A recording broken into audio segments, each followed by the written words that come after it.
আসসালামু আলাইকুম ওরহমতুল্লাহ। সমস্ত প্রশংসা মহান রব্বুল আলমিনের, যিনি মানুষকে অন্ধকার থেকে আলোর পথ দেখান। আর দরুদ ও সালাম বর্ষিত হোক মানবতার মুক্তির দূত, সর্বকালের সর্বশ্রেষ্ঠ মহামানব হজরত মুহাম্মদ সাল্লাল্লাহু আলাইহি ওয়াসাল্লামের উপর। আজকের ভিডিওতে আমরা আপনাদের সঙ্গে এমন একজন মানুষের জীবনী শেয়ার করতে চলেছি, যার জীবন ছিল কুফর ও শিরকের অন্ধকারে নিমজ্জিত।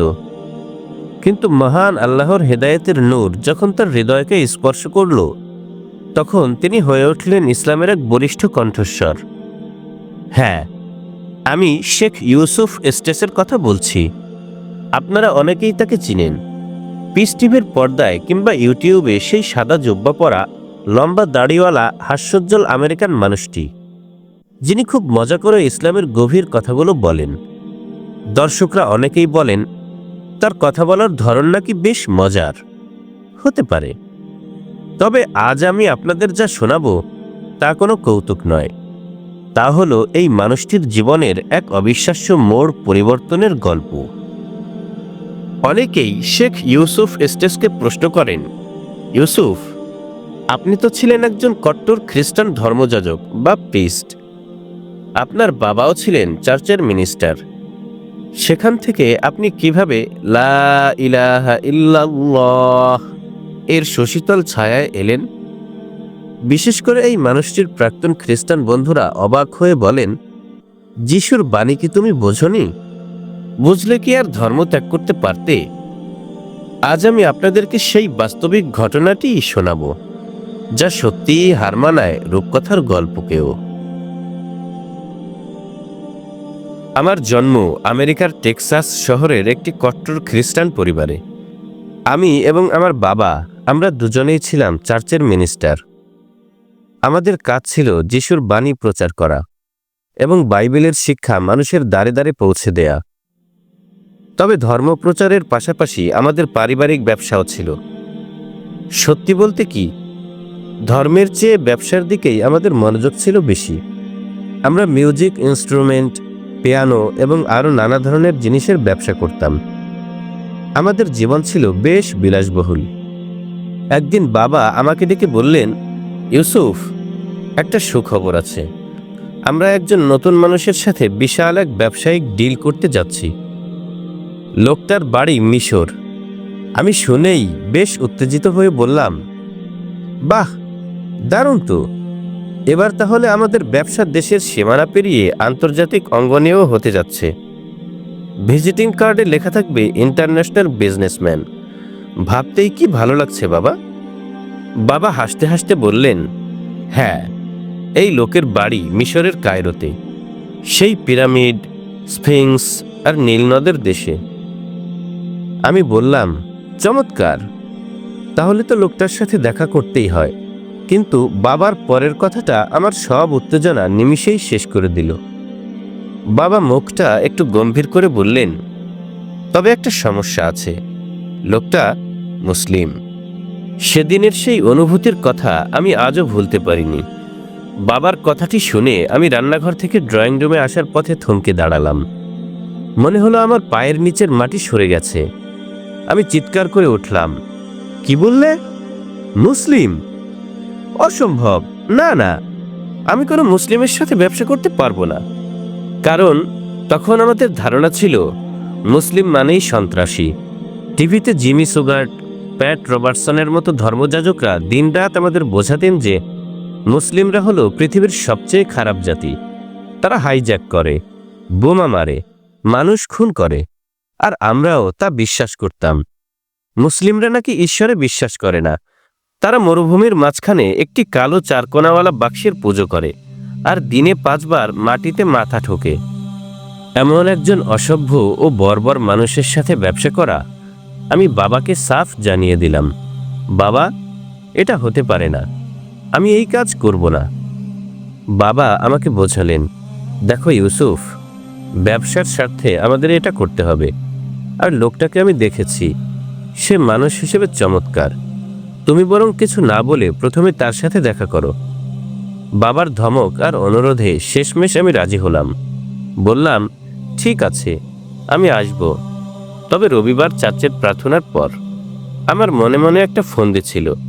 আমি ঠিক করলাম, আমি যখন ওই মুসলিম লোকটার সাথে দেখা করতে যাব, তখন আমার হাতে থাকবে একটা বড় ক্রুশ, বগলে থাকবে বাইবেল, আর মাথায় থাকবে একটা ক্যাপ, যেখানে লেখা থাকবে জেসাস ইজ লর্ড, যিশুই প্রভু।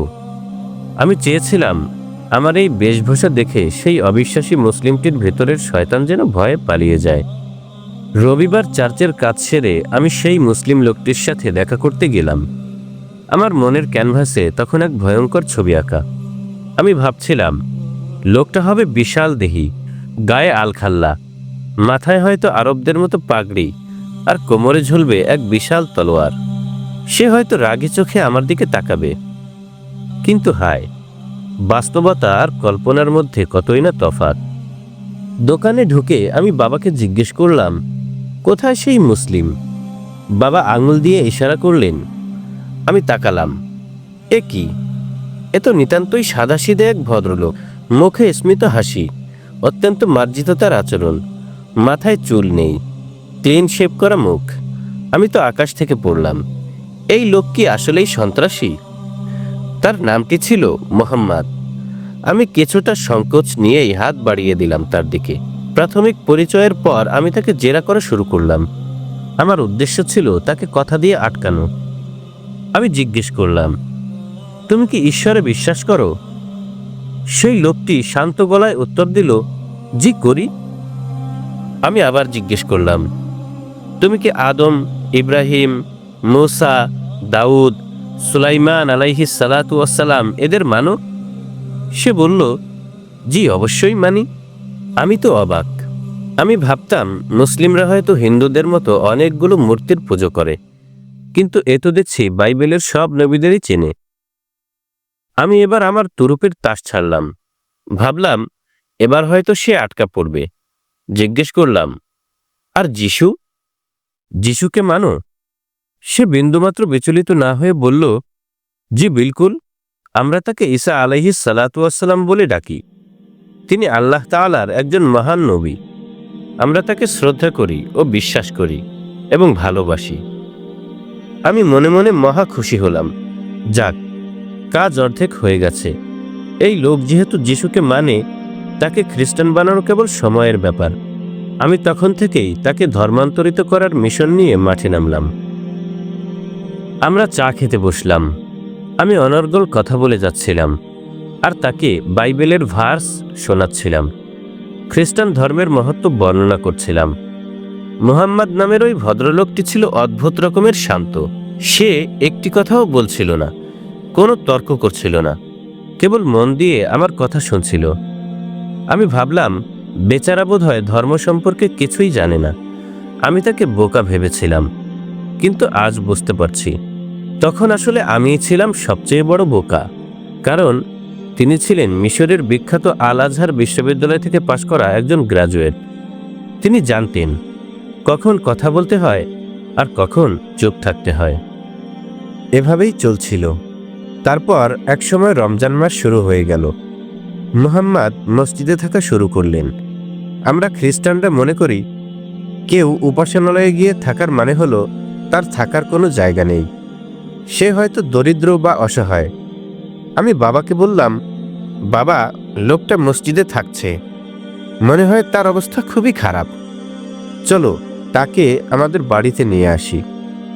অনেক পীড়াপিড়ির পর মোহাম্মদ আমাদের বাড়িতে থাকতে রাজি হলেন, তবে শর্ত দিলেন তিনি তার থাকার খরচ দেবেন। আমি ভাবলাম ভালোই হলো, তাকে কাছে পেলে খ্রিস্টান বানাতে আরো সুবিধা হবে। কিন্তু তার সাথে থাকতে গিয়ে আমি এমন কিছু দেখলাম যা আমার ব্যবসার ধারণাটাই বদলে দিল। আমরা একসাথে ব্যবসা শুরু করলাম। মেলা বা বাজারে আমরা স্টল দিতাম। আমি তাকে শিখিয়েছিলাম, মোহাম্মদ শোনো, ব্যবসার নিয়ম হলো ভালো জিনিসটা পেছনে রাখবে আর একটু খারাপ বা ডিফেক্টযুক্ত জিনিসটা সামনে সাজাবে, যাতে মানুষ না দেখে ওগুলো আগে কিনে ফেলে। কিন্তু আমি লক্ষ্য করলাম, যখনই কোনো ক্রেতা আসতো, মুহাম্মদ নিজ উদ্যোগে তাকে সেরা জিনিসটি খুঁজে দিত। আমি রেগে গিয়ে বললাম, তুমি এটা কি করছো? এভাবে তো আমাদের লাভ হবে না। মুহাম্মদ আমার দিকে তাকিয়ে এমন একটি কথা বলল যা আমার বুকের মধ্যে তীরের মতো বিঁধল। সে বলল, ইউসুফ, আমার ধর্ম আমাকে এটা শেখায় না। ইসলাম বলে ধোঁকা দেওয়া হারাম। ক্রেতাকে পণ্যের দোষগুণ জানিয়ে বিক্রি করাটাই একজন মুসলিমের নৈতিক দায়িত্ব। আমি স্তব্ধ হয়ে গেলাম। বলে কি এই লোক? লাভের চেয়ে তার কাছে সততা বড়? এই সততা সে কোথায় পেল? তার ধর্ম থেকে? আচ্ছা। এর কিছুদিন পরের ঘটনা। আমাদের এলাকার একজন ক্যাথলিক প্রিস্ট, যার নাম ছিল ফাদার পিটার জ্যাকবস, তিনি খুব অসুস্থ হয়ে হাসপাতালে ভর্তি হলেন। তাই আমি তাকে দেখতে গেলাম। তিনি ছিলেন খুব জ্ঞানগর্ভ মানুষ, কিন্তু জীবনে সুখ ছিল না। তার ব্যক্তিগত জীবন ছিল হতাশায় পরিপূর্ণ। সুস্থ হওয়ার পর ফাদার পিটারের থাকার কোনো জায়গা ছিল না। আমি তাকে আমার বাড়িতে নিয়ে এলাম। এবার আমার বাড়িতে এক অদ্ভুত পরিস্থিতি। আমি নিজে একজন প্রোটেস্ট্যান্ট খ্রিস্টান, আমার বাবাও তাই, আমার স্ত্রী আর এক মতাবলম্বী। আমাদের অতিথি ফাদার পিটার হলেন ক্যাথলিক, আর আমাদের মাঝখানে আছেন মিশরীয় মুসলিম মুহাম্মদ। প্রতি রাতে খাবার টেবিলে ধর্ম নিয়ে বিতর্ক শুরু হতো। বাইবেলের এক এক সংস্করণে এক এক রকম কথা। কিং জেমস ভার্সন এক কথা বলে, রিভাইজড ভার্সন আরেক কথা বলে। ক্যাথলিক বাইবেলে অধ্যায় ৭৩টি, আমাদেরটাতে ৬৬টি। আমরা বাপ বেটা ফাদার পিটার সবাই তর্ক করলাম, কার বাইবেল সঠিক, যিশু আসলে কি বলেছেন। এসব নিয়ে আমাদের ঝগড়া লেগেই থাকত। কিন্তু মুহাম্মদ, সে চুপচাপ বসে আমাদের তামাশা দেখত। একদিন আমি আর থাকতে না পেরে তাকে জিজ্ঞেস করলাম, আচ্ছা মুহাম্মদ, গত ১৫০০ বছরে তোমাদের কোরআনের কতগুলো সংস্করণ বের হয়েছে? মুহাম্মদ খুব ধীরস্থিরভাবে উত্তর দিলেন, না ইউসুফ, পবিত্র কোরআনের কোনো সংস্করণ নেই। আজ থেকে ১৪৫০ বছর আগে মক্কার মরুভূমিতে মুহাম্মদ সাল্লাল্লাহু আলাইহি ওয়াসাল্লামের উপর যে কোরআন নাজিল হয়েছিল, আজও পৃথিবীর প্রতিটি কোণায় সেই একই কোরআন পঠিত হয়। এর একটি অক্ষর, একটি নুক্তাও পরিবর্তন হয়নি। আল্লাহ তাআলা নিজেই এর সংরক্ষণের দায়িত্ব নিয়েছেন। তারপর মুহাম্মদ কোরআনের সেই বিখ্যাত আয়াতটি আবৃত্তি করল, ইন্না নাহনু নাযালনা যিকরা ওয়া ইন্না লাহু লাহাফিজুন। আমি স্বয়ং এই উপদেশ গ্রন্থ কোরআন অবতীর্ণ করেছি এবং আমি এর সংরক্ষক। সূরা আল হিজর আয়াত ৯। আমি বিশ্বাস করতে পারছিলাম না। একটি কিতাব ১৫০০ বছর ধরে অবিকৃত, যেখানে আমাদের বাইবেল প্রতিনিয়ত পরিবর্তন হচ্ছে। এই প্রথম আমার বিশ্বাসের ভিত নড়ে উঠল। সবচেয়ে বড় যে বিষয়টি আমাকে কুরে কুরে খাচ্ছিল তা হলো ত্রিত্ববাদ বা ট্রিনিটি। আমরা বিশ্বাস করতাম ঈশ্বর এক, কিন্তু তিনি আসলে তিন, পিতা, পুত্র এবং পবিত্র আত্মা। তিনজনই ঈশ্বর, কিন্তু আবার ঈশ্বর একজনই। এটা যে কি গোলমেলে এক ব্যাপার, তা কোনোদিন মেলাতে পারিনি। আমি ফাদার পিটারকে জিজ্ঞেস করলাম, আচ্ছা ফাদার, আমাকে একটু বুঝিয়ে দিন তো, তিনজন ঈশ্বর কিভাবে এক হয়? তিনি বললেন, দেখো ইউসুফ, এটা খুব সহজ। যেমন ধরো একটি আপেল, আপেলের চামড়া, শ্বাস আর বিচি, তিনটা মিলে একটা আপেল। ঈশ্বরও তেমন। আমি বললাম, কিন্তু ফাদার, আপেলের ভেতরে তো অনেকগুলো বিচি থাকে আর পোকাও থাকে, তাহলে? তিনি বললেন, আচ্ছা, ডিমের কথা ভাবো, খোসা, সাদা অংশ আর কুসুম, তিনে মিলে এক ডিম। আমি বললাম, কিন্তু ফাদার, অনেক ডিমে তো দুটো কুসুমও থাকে। কোনো উত্তর পাচ্ছিলাম না। আমার মন মানছিল না। ঈশ্বর যদি সর্বশক্তিমান হন, তবে তাকে কেন তিন ভাগে ভাগ করা হবে? তিনি কেন মানুষের রূপ নিয়ে পৃথিবীতে এসে মার খাবেন? অবশেষে আমি মুহাম্মাদের কাছে গেলাম। বললাম, মুহাম্মদ, তোমাদের ঈশ্বর কেমন? মুহাম্মদ কোনো দার্শনিক যুক্তি দিলেন না। তিনি কেবল পবিত্র কোরআনের সূরা ইখলাস তেলাওয়াত করে শোনালেন এবং অর্থ বললেন। বিসমিল্লাহির রহমানির রহিম। কুল হুয়াল্লাহু আহাদ, আল্লাহুস সামাদ, লাম ইয়ালিদ ওয়া লাম ইউলাদ ওয়া লাম ইয়াকুল লাহু কুফুয়ান আহাদ। অর্থ, বলো, তিনি অর্থাৎ আল্লাহ তাআলা এক ও অদ্বিতীয়। তিনি কারো মুখাপেক্ষী নন, সকলেই তার মুখাপেক্ষী। আল্লাহ তাআলা কাউকে জন্ম দেননি এবং তিনিও কারো থেকে জন্ম নেননি। মানুষের মতো তার কোনো আকার বা আকৃতিও নেই এবং তার সমতুল্য কেউ নেই। সুবহানাল্লাহ! কি পরিষ্কার আর কি স্পষ্ট ধারণা! কোনো গোলকধাঁধাও নেই। স্রষ্টা এক, তিনি কারো মতো নন। এই কথাটি আমার হৃদয়ের গভীরে গেঁথে গেল। মনে হলো আমি এতকাল ধরে এই সত্যটিই খুঁজছিলাম।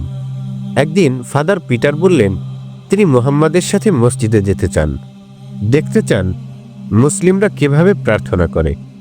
আমি বললাম ঠিক আছে। তারপর তারা মসজিদ থেকে ফিরে এলো। আমি পিটারকে জিজ্ঞেস করলাম, কি দেখলেন? তারা কি সেখানে গান বাজনা করে নাকি নাচানাচি করে? পিটার বললেন, না, তারা সারিবদ্ধভাবে দাঁড়ায়, রুকু করে, মাটিতে মাথা ঠেকিয়ে তাদের মহান রবের শানে সাজদা করে। পিনপতন নীরবতা, সেখানে কেবল ঈশ্বরের নাম নেওয়া হয়। কয়েকদিন পরের কথা, এক সন্ধ্যায় মুহাম্মদ এবং পিটার বাইরে থেকে ফিরলেন। আমি পিটারের দিকে তাকিয়ে চমকে গেলাম।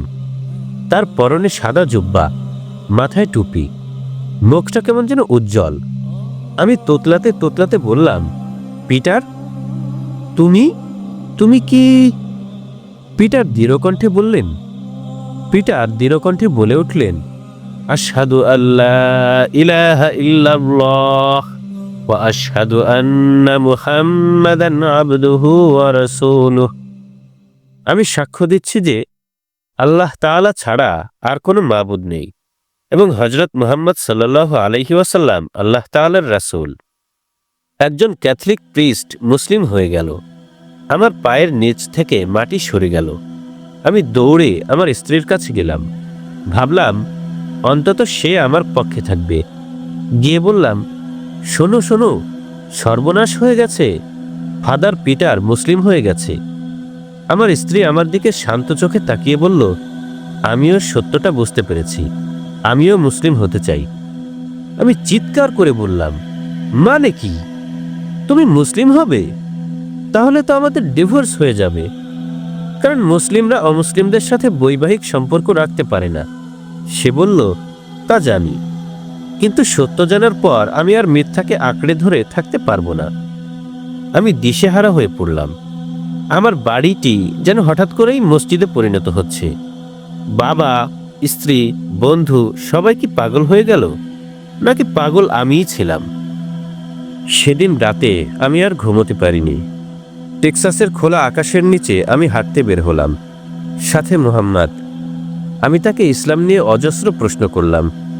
সে ধীরস্থিরভাবে সব উত্তর দিল। ভোর হয়ে আসছিল। ভোরের আলো ফোটার ঠিক আগ মুহূর্তে আমি আমার জীবনের সবচেয়ে কঠিন সত্যের মুখোমুখি দাঁড়ালাম।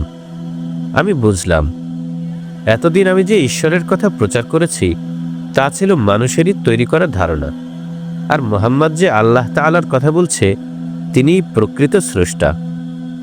আমি আমাদের বাড়ির পেছনে চলে গেলাম। সেখানে পুরনো এক টুকরো কার্ডবোর্ড ছিল। আমি সেটা মাটিতে বিছিয়ে দিলাম। তারপর জীবনে প্রথমবারের মতো আমি আমার কপাল সেই টেক্সাসের ধুলোমাখা মাটিতে ঠেকালাম, যে মাথা এতদিন আমি অহংকারে উঁচিয়ে রাখতাম। আজ সেই মাথা মহান রবের সামনে লুটিয়ে পড়ল। আমি কান্না জড়ানো কণ্ঠে বললাম, হে আল্লাহ, যদি তুমি সত্যিই থেকে থাকো তাহলে আমাকে পথ দেখাও, আমাকে গাইড করো। সাজদা থেকে মাথা তোলার পর আমি এক অদ্ভুত প্রশান্তি অনুভব করলাম।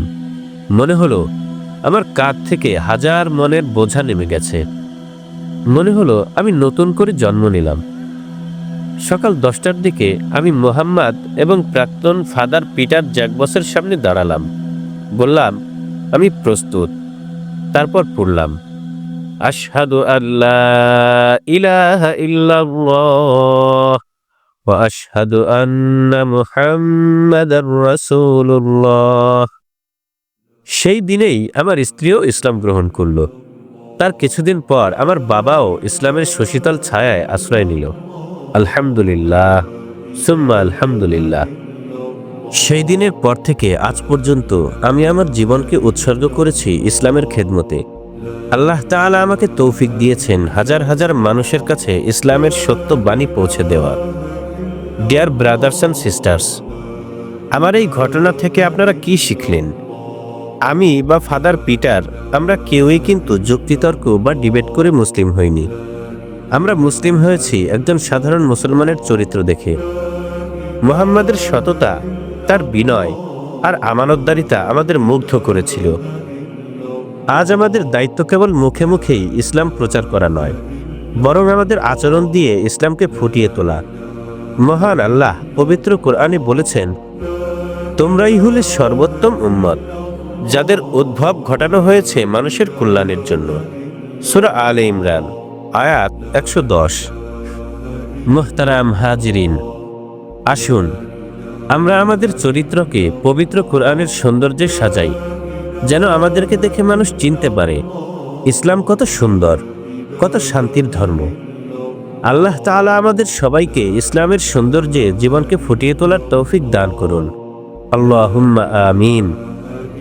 আমাদের ভিডিওগুলো ভালো লাগলে চ্যানেলটি সাবস্ক্রাইব করুন, লাইক, কমেন্ট, শেয়ার করে ইসলামের দাওয়াত পৌঁছে দিন বিশ্বের প্রতিটি হৃদয়ে। আল্লাহ হাফেজ। আসসালামু আলাইকুম ওয়া রাহমাতুল্লাহি ওয়া বারাকাতুহু।